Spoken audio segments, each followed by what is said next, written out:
Alhamdulillah Rabbil Alamin alladhi akramana bi khairi nabiyyin ursil wa akramana bi khairi nabiyyin ursil wa atamma alaina ni'amahu bi khairi minhajin syuri' wa qala ta'ala fil Qur'an al-Karim al-yawma akmaltu lakum dinakum wa atmamtu alaykum ni'mati wa raditu lakum al-islam dina. Ashhadu an la ilaha illallah wahdahu la syarika lah wa ashhadu anna Muhammadan abduhu wa rasuluh wa safiyuhu min khalqihi wa habibuh. Nashhadu annahu qad ballagha ar-risalah wa adda al-amanah wa nasaha lil ummah wa tarakana 'ala al-mahajjati al-bayda layluha kanahariha la yazighu anha illa halik. Allahumma ijma'na bihi kama amanna bihi wa lam narah warzuqna hawdah wasqina min yadihi syarifati syurbatan la nadma'u ba'daha abada. Hadirin sidang jamaah yang dirahmati Allah, akhir-akhir ini kita dikejutkan dengan peristiwa yang terjadi di negeri Palestina, tepatnya di kawasan Gaza, yaitu pertempuran antara bangsa Yahudi dengan saudara-saudara kita yang ada di Gaza. Dalam surat Al-Isra, tepatnya pada ayat yang dibaca oleh Al-Imam tadi, di rakaat yang kedua, Allah berfirman, "Wa qadayna ila bani Israila fil kitab, la tufsidunna fil ardi marrataini wa la ta'lunna 'uluwan kabira." Wa qadayna, Allah katakan di sini wa qadayna. Qada, kita dalam agama kita ada rukun Islam, rukun iman ya, rukun iman. Yang terakhir yang keenam, percaya kepada qada dan qadar. Qada yaitu sesuatu yang sudah ditentukan. Jadi kejadian yang terjadi sekarang ini di Palestina itu sudah ketentuan daripada Allah, yang mau tidak mau akan terjadi, dan sekarang sudah terjadi atau sedang terjadi. Wa qadayna ila bani Israil, kepada Bani Israel. Siapa Bani Israel itu? Keturunan dari Nabi Yaqub alaihissalam. Jadi Israel, Bani Israel itu keturunan khusus dari Bani Yaqub, keturunan Nabi Yaqub.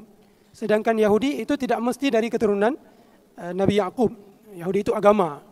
Kalau di antara kita ingin berubah menjadi orang Yahudi, itu diterima sama mereka. Makanya ada yang bilang orang Yahudi itu enggak menerima orang lain, menerima. Tapi kalau Bani Israel itu enggak bisa orang lain, khusus dari nasab Nabi Yaqub. Tapi kalau Yahudi diterima oleh mereka. Kemudian ila Bani Israil fil kitab, disebutkan oleh ulama tafsir, fil kitab ini dalam kitab Taurat mereka. Itu dari dulu, sejak di kitab Taurat sudah Allah sebutkan kepada mereka, kalian akan melakukan 2 kali kerusakan di muka bumi. Apabila kita lihat tafsiran tempo dulu, ini menafsirkan bahwa kejadian pertama mereka membunuh para nabi. Bahkan membunuh para nabi, termasuk dalam satu waktu mereka ingin membunuh 3 orang nabi. Nabi Yahya berhasil dibunuh, Nabi Zakaria berhasil dibunuh, Nabi Isa juga mau dibunuh. Tapi dalam keyakinan kita, Nabi Isa itu diangkat. Tapi mereka merencanakan untuk membunuh dalam waktu yang bersamaan 3 orang nabi. Disebutkan oleh seorang da'i yang ada di Mesir, namanya Amru Khalid. Dalam kitab beliau Qasasul Anbiya, disebutkan di situ bahwa setiap setahun itu ada 10 orang nabi yang mereka bunuh, rata-rata. Itu kekejaman Bani Israel terhadap para nabi. Kemudian la tufsidunna fil ardi, membunuh para nabi. Wa la ta'lunna 'uluwan kabira. Apa risiko? Ini tafsiran dulu. Nanti saya akan sebutkan tafsiran ulama kita di masa modern ini, yaitu Syekh Sya'rawi sebagai contoh. Wala ta'lunna 'uluwan kabira, kalian akan bersikap sombong di muka bumi. Fa idza jaa wa'du ulahuma ba'athna 'alaikum 'ibadan lana uli ba'sin syadidin fajasu khilal ad-diyar. Tafsiran dulu, karena mereka melakukan pembunuhan terhadap para nabi, melakukan kejahatan, maka Allah kirimkan kepada mereka, ada yang mengatakan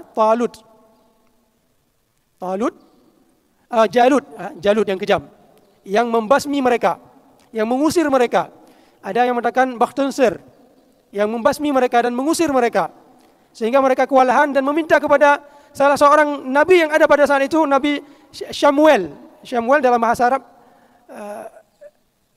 Syamuel ya, dalam bahasa Arab, lupa saya, tapi dalam bahasa mereka, Syamuel. Meminta kepada nabi ini, idh qalu li nabiyyi ib'ath lana malikan nuqatil fi sabilillah. Mereka datang kepada Nabi Syamuel ini meminta, kenapa enggak engkau minta kepada Allah untuk diutuskan kepada kami seorang raja, nuqatil fi sabilillah, untuk kami berperang melawan orang-orang zalim ini. Itu kezaliman yang menimpa mereka, itu diakibatkan ulah mereka yang gemar membunuh para nabi. La tufsidunna fil ardi marratain, 2 kali. Kemudian datang berita gembira, innallaha qad ba'atha lakum Taluta malika. Allah memilih kepada kalian seorang nabi yang bernama Talut. Qalu anna yakunu lahul mulku alaina wa nahnu ahaqqu bil mulki minhu wa lam yu'ta sa'atan minal mal. Kok bisa Talut ini sebagai raja kami? Nah, tadi mereka datang ke nabi mereka Syamuel untuk dikirimkan seorang raja. Ketika Allah kirimkan raja kepada mereka yang bernama Talut, mereka protes. Kok Talut yang dikirim? Walam yu'ta sa'atan minal mal. Talut ini bukan orang kaya, orang biasa. Bahkan dalam tafsiran disebutkan Talut ini tukang siram tanaman. Ada juga disebutkan Talut ini tukang membersihkan kulit hewan, dabbagh. Kemudian ketika Allah kasih tanda-tanda, dan akhirnya mereka percaya bahwa ini adalah seorang raja yang dikirimkan kepada mereka. Akhirnya Talut ini berhasil memenangkan peperangan yang akhirnya Raja Jalut yang kalangan tidak baik, yang menzalimi mereka, berhasil dibunuh oleh Nabi Daud. Hadirin mata Allah, tafsiran modern ini, yaitu oleh Syekh Sya'rawi, menyebutkan kejadian latufsidunna fil ardi marratain ini bukan dulu, tapi kejadian sekarang ini yang kita rasakan. Kenapa? Karena dalam ayat Allah mengatakan, fa idza jaa wa'du ulahuma ba'athna 'alaikum 'ibadan lana. Allah menyebutkan kata-kata ibad. Ibad di sini adalah hamba Allah. Hamba Allah yang salih. Jadi kalau dulu Bukhtunsir itu orang kafir, Jalut itu orang kafir, jadi tidak disebutkan dalam kategori ibad. Sedangkan Allah mengatakan di sini ibad. Dan Rasulullah SAW tidak pernah menjelaskan apa maksud dari ayat ini. Semua berpulang kepada para penafsiran. Maka oleh Syekh Sya'rawi mengatakan dari kata ibad ini dipahami bahwa kejadian mereka melakukan 2 kejahatan di muka bumi. Yang pertama, ketika Rasulullah SAW datang sebagai seorang nabi ke Madinah Al-Munawwarah dan bertemu dengan orang Yahudi, dan ada di kalangan mereka yang beriman kepada Rasulullah SAW. Di antaranya adalah Abdullah bin Salam. Abdullah bin Salam berjumpa dengan Rasulullah SAW pada saat kedatangan Nabi pertama ke Al-Madinah Al-Munawwarah dan bertanya. Ini dari kalangan ulama, Abdullah bin Salam, ulama bangsa Yahudi di saat itu. Ya Muhammad, saya dengar engkau mengatakan dirimu sebagai seorang nabi. Memang betul, selama ini yang saya ketahui, nabi akan datang di masa-masa ini. Tapi saya ingin mengetes 3 pertanyaan. Kalau engkau bisa menjawab, berarti kamu seorang nabi. Karena 3 pertanyaan ini tidak ada yang bisa dijawab kecuali dia oleh seorang nabi. Pertanyaan yang pertama, apa tanda-tanda kiamat? Kemudian pertanyaan yang kedua, apa makanan pertama yang akan dimakan oleh penduduk surga? Pertanyaan yang ketiga, kenapa kok bisa ada anak laki-laki? Kok ada anak perempuan dari proses perkawinan? Maka Rasulullah SAW menjawab setelah menerima jawaban dari malaikat Jibril. Beliau mengatakan, hadza Jibril, ini Jibril datang memberitahu kepada saya. Beliau mengatakan, Jibril, hadza aduul Yahud. Jibril itu musuh orang Yahudi. Jadi Yahudi ini bukan bermusuhan dengan manusia, dengan malaikat Jibril juga bermusuhan. Dan ini diabadikan dalam surah Al-Baqarah. Qul man kana aduwwan li Jibril. Katakan ya Muhammad kepada mereka-mereka yang memusuhi malaikat Jibril. Jadi dengan malaikat Jibril juga bermusuhan. Yang pertama, tanda-tanda akan terjadi kiamat diantaranya adalah narun tahsyarun nasa minal masyriqi ilal maghrib. Ada kobaran api yang terjadi, yang api itu membuat orang terusir, pergi meninggalkan kampung halamannya, dari arah timur ke arah maghrib, ke arah barat. Ada yang menafsirkan atau mencoba untuk ditafsirkan bahwa di negeri Yaman itu disebut kawasan masyriq, sedangkan negeri Syam itu disebut dengan maghrib. Di negeri Yaman itu ada sebuah gunung yang katanya gunung itu lebih dahsyat dari gunung-gunung berapi yang ada di seluruh dunia.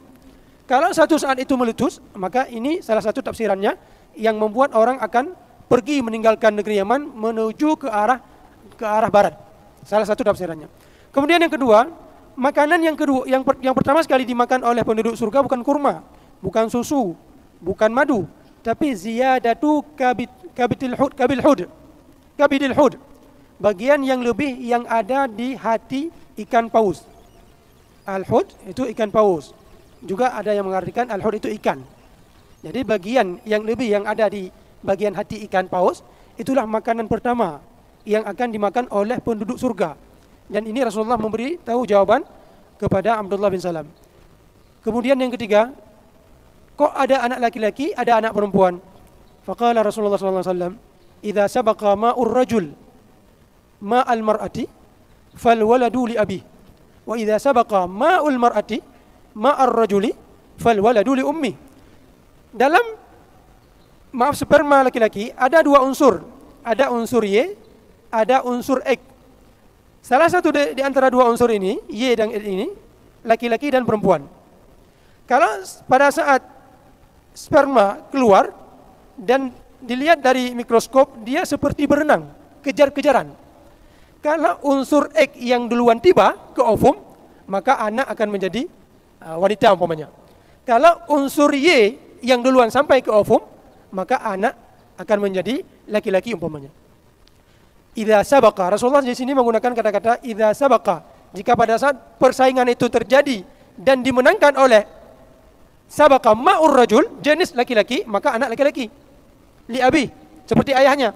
Wa idza sabaqa ma'ul mar'ati ma'ar rajuli fal waladu li fal waladu li ummi. Kalau yang dimenangkan itu oleh unsur perempuannya, maka anak seperti ibunya. Fal waladu li ummi. Itu kata Rasulullah. Dan seketika Abdullah bin Salam ini yang berasal dari kalangan ulama yang tidak punya maslahah, tidak punya kepentingan, seketika beliau beriman kepada Rasulullah SAW dan mengatakan kepada Rasulullah, ya Rasulullah, innal yahuda qaumun buhud. Bangsa Yahudi ini adalah bangsa yang buhud, bangsa yang batat, bangsa yang pelih. Jadi jangan beritahu kepada mereka saya sudah masuk Islam. Tanyakan dulu kepada mereka, kenal enggak sama saya? Maka oleh Rasulullah SAW pada saat datang sekelompok orang Yahudi bertanya kepada mereka, apakah kalian kenal dengan Abdullah bin Salam? Mereka menjawab, kenal, itu ulama kami itu. Oh, sekarang Abdullah bin Salam sudah masuk Islam. Nah, Abdullah bin Salam keluar dan menampakkan diri kepada mereka bahwa beliau sudah masuk Islam. Oh, nyo urung palih, urung bejat di kalangan kami. Bukan ulama kamu. Tadi barusan mereka mengatakan ulama kamu, anu ulama kamu. Tapi seketika mereka merubah pernyataan mereka. Baru-baru ini ada seorang tawanan perempuan yang sudah berumuran 80 tahun ditawan oleh tentara Al-Qassam. Setelah ditawan, dikembalikan, dilepaskan, dan sekarang sudah dilepaskan. Dan dibuat dialog di televisi. Hasil dari dialog ini, perempuan ini mengatakan Hamas itu sangat berbuat baik kepada dia, mengobati dia, mencari obat karena dia butuh obat. Bahkan obat dari Israel sendiri didatangkan untuk diberikan kepada wanita yang umurannya 80 tahun ini. Dan pernyataan wanita ini membuat malu pemerintah Israel. Akhirnya dipaksakan wanita ini untuk membuat pernyataan baru. Dirubah pernyataan yang lama. Itulah bangsa Yahudi.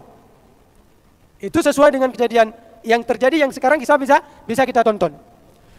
Kemudian hadirin rahmat Allah, bangsa Yahudi, kalau tadi disebutkan oleh Ibnu Salam, Abdullah bin Salam, qaumun buhud, maka oleh istri Rasulullah SAW yang bernama Safiyah binti Huyai bin Akhtab juga menyebutkan, paling tidak beliau juga menyatakan pernyataan yang sama secara tidak langsung.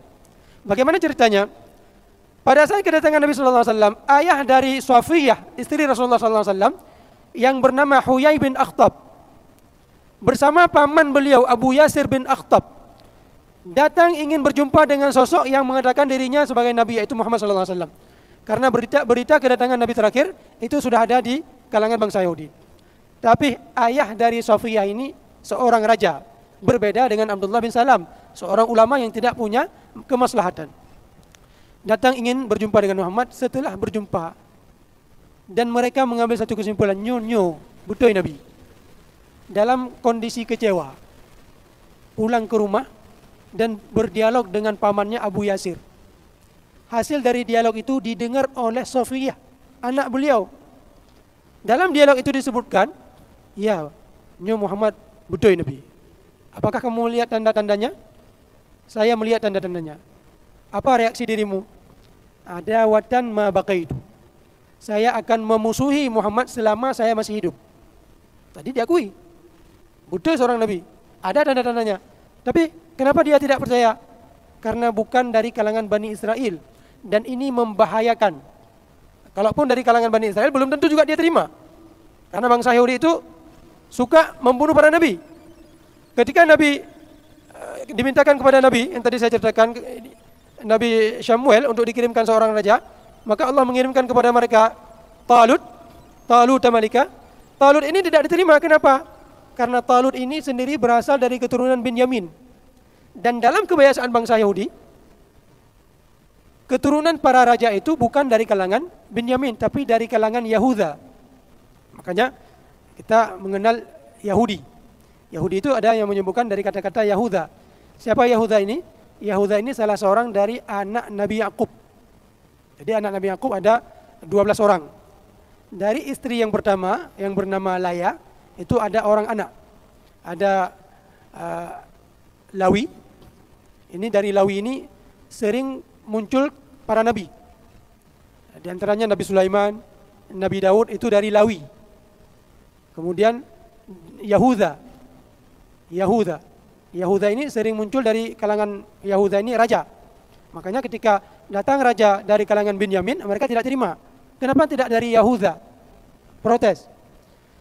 Kemudian Binyamin dan Nabi Yusuf ini seibu seayah. Dari ibu yang kedua yang bernama Rahil, adik kandung dari istri Nabi Yakub yang pertama yang bernama Laya. Kemudian sudah 8 orang, ada 2 orang lagi dari budak dari istri pertama. Kemudian 2 orang lagi dari budak istri kedua, yang jumlahnya semuanya adalah 12 orang. Dan secara adat kebiasaan bangsa Israel, itu kalau dari Lawi juga ikut serta dalam membunuh Nabi Yusuf. Lawi, Yahuda, kemudian kawan-kawannya, saudara-saudaranya, mereka ikut serta dalam membunuh Nabi Yusuf. Namun demikian, tetap saja ketentuan Allah dari kalangan Yahuda ini, dari kalangan Lawi ini, Allah berikan keturunan yang Allah pilih menjadi para nabi. Nabi Sulaiman, Nabi Daud. Makanya bisa diambil kesimpulan, tidak tertutup kemungkinan. Kalaupun kita jahat, belum tentu anak kita jahat. Dan coba kita lihat, Lawi ini penjahat, ingin membunuh Nabi Yusuf. Walaupun mereka bertobat nantinya. Tapi anak keturunan beliau nanti melahirkan generasi para nabi. Dan ini dalam sejarah Islam, Umar bin Abdul Aziz, seorang yang baik, seorang yang adil, seorang yang salih. Tapi ternyata dari keturunan beliau, itu punya seorang nenek yang gemar mencampurkan susu dengan air. Makanya nenek ini meminta kepada putrinya untuk mencampurkan susu dengan air. Didengar oleh Sayyidina Umar. Anak yang salehah ini protes, "Ibu, janganlah, ini kan nggak boleh mencampurkan susu dengan air." Akhirnya Sayyidina Umar jatuh hati kepada anak gadis ini dan menikahkan si gadis ini dengan anak beliau yang bernama Asim. Dari keturunan mereka berdua melahirkan Umar bin Abdul Aziz. Yang ingin kita sebutkan di sini adalah kakek dari atau nenek dari Umar bin Abdul Aziz itu orang yang mencampurkan susu dengan air, tapi tidak menutup kemungkinan melahirkan sosok seperti Umar bin Abdul Aziz. Makanya kita jangan pernah mengeluh malun hanjat urung god, ayah lu urung jahna god, atau nek lu urung jahna god, atau mak lu urung jahna god. Tidak tertutup kemungkinan. Dalam sejarah kita lihat seperti itu. Walaupun keturunan kita tidak baik, kakek dan ibu-ibu kita tidak baik, tidak tertutup kemungkinan kita untuk menjadi orang baik dan orang yang bermanfaat di dalam masyarakat. Hadirin Allah, kembali kepada kisah Safiyah tadi. Didengar dialog antara paman beliau dengan ayah beliau. oleh Safiyah. Dan tidak lama kemudian terjadi peperangan yang disebut dengan Perang Khaybar. Dan ayah beliau terbunuh. Kemudian paman beliau terbunuh. Termasuk suami beliau juga terbunuh. Setelah suaminya dibunuh, ayahnya dibunuh, pamannya dibunuh, datang Rasulullah SAW meminta kepada beliau, "Ya Safiyah, sudikah engkau menjadi istriku?" Mungkin kalau kita tanya kepada wanita yang ada sekarang, kita sosok seseorang laki-laki yang baru saja membunuh ayahnya, membunuh suaminya, membunuh pamannya, lalu menawarkan diri untuk menjadi suaminya, pasti tidak mau. Tapi kenapa Safiyah begitu mudah menerima dan mau? Karena beliau sudah mendengar dialog antara ayah beliau dengan paman beliau, bahwa Muhammadnya Nabi. Apa reaksi kita? Ada watan ma baqitu. Selama aku masih hidup, aku akan memusuhi dia. Jadi Safiyah sebagai seorang anak sudah punya kesimpulan. Ya, ayahnya tidak baik. Sudah tahu Nabi, tapi dimusuhi. Makanya dengan mudah ketika datang lamaran Nabi sallallahu alaihi wasallam, dengan mudah beliau menerima lamaran dari Nabi sallallahu alaihi wasallam. Hadirin mata Allah. Kembali kepada ayat yang tadi pertama saya baca.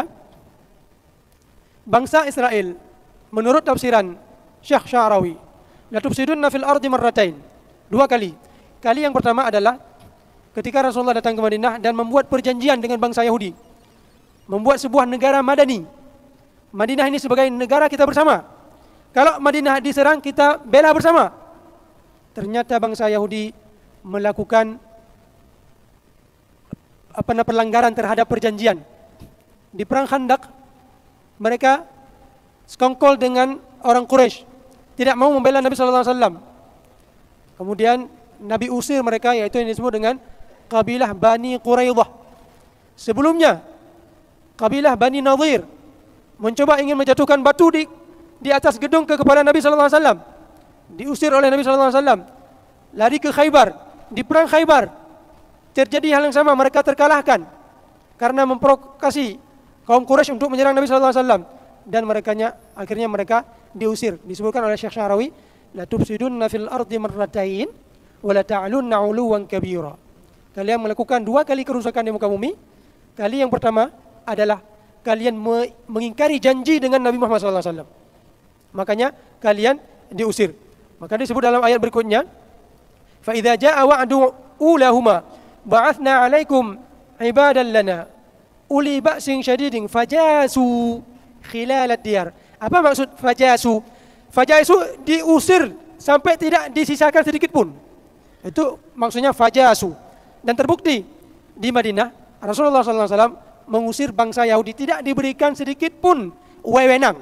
Ada bangsa Yahudi, tapi sedikit pun tidak memiliki wewenang. Bahkan Nabi SAW ketika beliau wafat, ada baju besi yang beliau gadaikan ke bangsa Yahudi, ke salah seorang orang Yahudi yang bernama Abu Syahmi. Itu membuktikan Yahudi ada, tapi tidak punya wewenang, tidak ada keterikatan perjanjian, karena mereka sudah terlepas perjanjian dengan Nabi karena mengingkari janji dengan Nabi SAW. Fajasu khilal ad-diyar. Itu kejadian mereka melakukan kejahatan pertama di muka bumi menurut persepsi Syekh Sya'rawi, ulama modern ini. Fajasu khilal ad-diyar wa kana wa'dan maf'ula, dan terjadi. Janji itu pasti terjadi. Tsumma radadna lakumul karrata. Kemudian kami kembalikan jatah kepada kalian, wahai bangsa Israel. Kapan dikembalikan jatah kepada kalian? Ditafsirkan oleh beliau sekarang. Sekarang bangsa Yahudi sudah mengalahkan kita orang Islam. Kenapa? Karena orang Islam itu ibarat timbangan. Lagi bohceng, ya, lagi timbangan. Kalau kita, amalan kita, kesalehan kita, kebaikan kita berat, maka selalu orang-orang lain tidak bisa mengalahkan kita. Tapi ketika timbangan kita meringan, maka di saat itu kita dikalahkan. Sekarang kita bisa katakan hampir-hampir memenangi.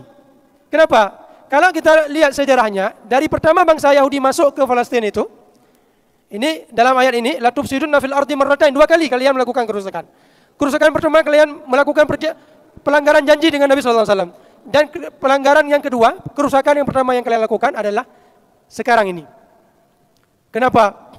Karena orang Islam pada saat itu sedikit sekali yang memakai jilbab, sedikit sekali yang salat.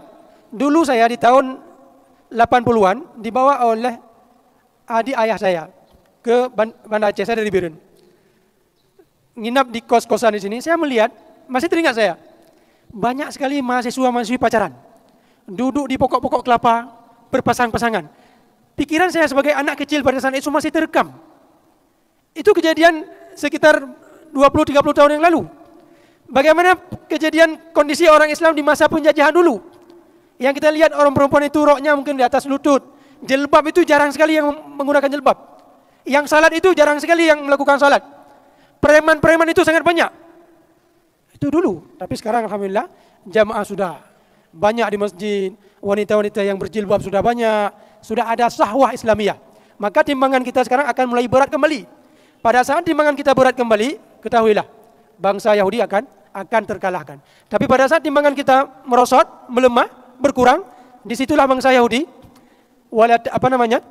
fa idza jaa wa'du ulahuma ba'athna 'alaikum ibadan uli ba'sin syadidin fajasu khilalat thumma radadna lakumul karrata 'alaihim. Kami kembalikan kemenangan kepada kalian wahai bangsa Yahudi terhadap kaum muslimin. Wa amdadnakum bi amwalin, dan pada saat itu kami berikan kepadamu bangsa Yahudi harta yang banyak. Wa banin, anak yang banyak. Mereka tidak banyak punya anak. Kalau kita kumpulkan bangsa Yahudi di dunia ini mungkin sekitar 20 jutaan. Di negara Israel sekarang sekitar 6 jutaan.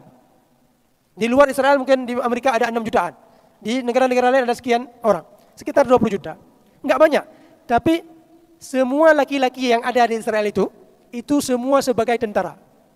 Dan tidak semua laki-laki yang ada di negara Islam itu sebagai tentara. Makanya seakan-akan wa amdadnakum bi amwal, dengan harta. Kalau harta kita akui bersama. Orang Yahudi sekarang menguasai harta dunia. Sampo yang kita pakai di rumah, sabun yang kita pakai di rumah itu tersumbang kepada mereka secara tidak sadar. Kemudian wabanin, tidak punya anak, tapi anaknya mereka berperan semua. Seakan-akan mereka punya banyak anak. Waja'alnakum aktsara nafira. Nafir dalam bahasa Arab itu, dia bisa memprovokasi, bisa mengajak orang lain. Dia sendiri, tapi dia bisa mengajak orang lain untuk membantu dia. Itu nafir. Dan sekarang kita lihat, semua bangsa Eropa yang agama mereka bukan Yahudi, Nasrani, tapi semua dengan terang-terangan membantu Yahudi yang beragama berbeda dengan mereka. Kenapa?